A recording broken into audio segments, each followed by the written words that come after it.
पाहता एक नवीन ऊर्जा आणि दिशा दिली अशा चंद्रशेखरजी बावनकुळे आपले माननीय महसूल मंत्री यांचं त्यांनी स्वागत करावं।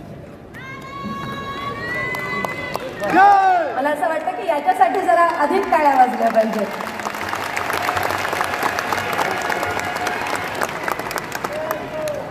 संघटन पर्वाची सांगता होते। आपल्याला सगळ्यांना माहिती असेल की भारतीय जनता पक्षामध्ये लोकशाही पद्धतीने राज्याचा अध्यक्ष मंडळाच्या अध्यक्षापर्यंत सगळ्या निवडणुका होत असतात आणि आज जे अध्यक्ष घोषित होणार आहेत ते या महाराष्ट्राच्या भारतीय जनता पक्षाचे अध्यक्ष म्हणून 13वे असले तरी व्यक्ती म्हणून 12वे असणार आहेत। माननीय गोपीनाथजी मुंडे हे 2 वेळा अध्यक्ष होते, त्यामुळे ही टर्म तशी 13 वर्षांची असली तरी देखील व्यक्ती म्हणून आत्ताचे आपले जे अध्यक्ष असतील ते 12वे अध्यक्ष असतील। पण या संघटन पर्वाच्या या कार्यक्रमामध्ये तुम्हा सगळ्यांचा इतका जोश आणि ऊर्जा पाहता मी माननीय श्रीकांतजी भारतीय यांना विनंती करते की त्यांनी संघटन गीत आपल्यासमोर सादर करावं।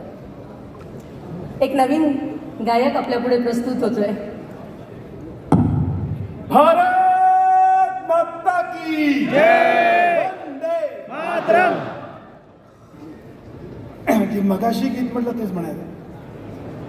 आज एकदा पुन्हा सिंहनाद होऊ दे, आज एकदा पुन्हा सिंहनाद होऊ दे, आज एकदा पुन्हा सिंहनाद होऊ दे, आज एकदा पुन्हा सिंहनाद होऊ दे, आज एकदा पुन्हा शंखनाद होऊ दे, आज एकदा पुन्हा शंखनाद होऊ दे, आज एकदा पुन्हा सिंहनाद होऊ दे, आज एकदा पुन्हा सिंहनाद होऊ दे, आज एकदा पुन्हा शंखनाद होऊ दे, आज एकदा पुन्हा शंखनाद होऊ दे, आज रामकृष्ण शिव छत्रपती जन्मू दे, आज राम छत्रपती जन्मू दे, आज भरत आज पार्थ शिव मनात जागू दे, आज भरत आज रात शिव मनात जागू दे,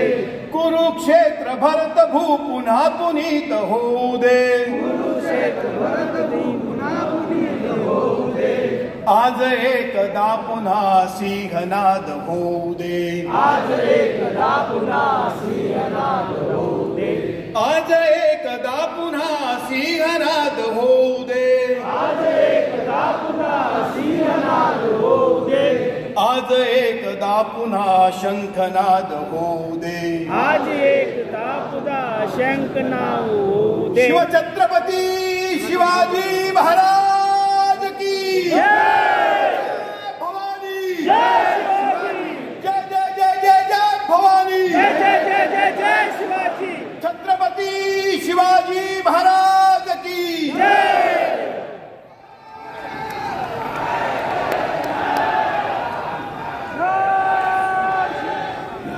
या सभागृहाचा जोश जो आहे तो पुन्हा एकदा या गीतातून व्यक्त झालेला आहे।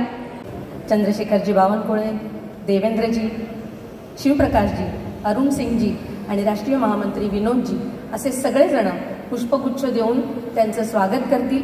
माननीय प्रदेश अध्यक्ष हे त्यांना ध्वज देतील। भारतीय जनता पक्षातलं पद हे म्हणजे जबाबदारीचं वहन असतं आणि एकाकडून ती जबाबदारी दुसऱ्याकडे दिली जाते।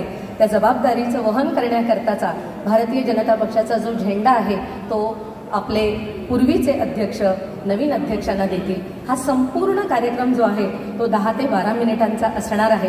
त्या सगळ्या कार्यक्रमाची जी काही इथे चित्र जे तुम्हाला दिसेल ते तुम्हाला सगळ्यांना मनामध्ये हृदयामध्ये साठवून ठेवायचं आहे आणि त्या दरम्यान इथून कोणीही बोलणार नाही, आपण सगळ्यांनी तो कार्यक्रम फक्त पाहायचा आहे। म्हणून मी त्या कार्यक्रमाची रूपरेषा आधीच सांगितली। आता मी किरणजींना अशी विनंती करते की या संघटन पर्वाचा शेवटचा टप्पा असणाऱ्या या माननीय प्रदेशाध्यक्षांच्या निवडीबाबतचं त्यांनी आपल्यासमोर निवेदन करावं। त्याचबरोबर राष्ट्रीय परिषदेचे आपले सदस्य देखील आज घोषित होणार आहेत, त्याची देखील त्यांनी घोषणा करावी अशी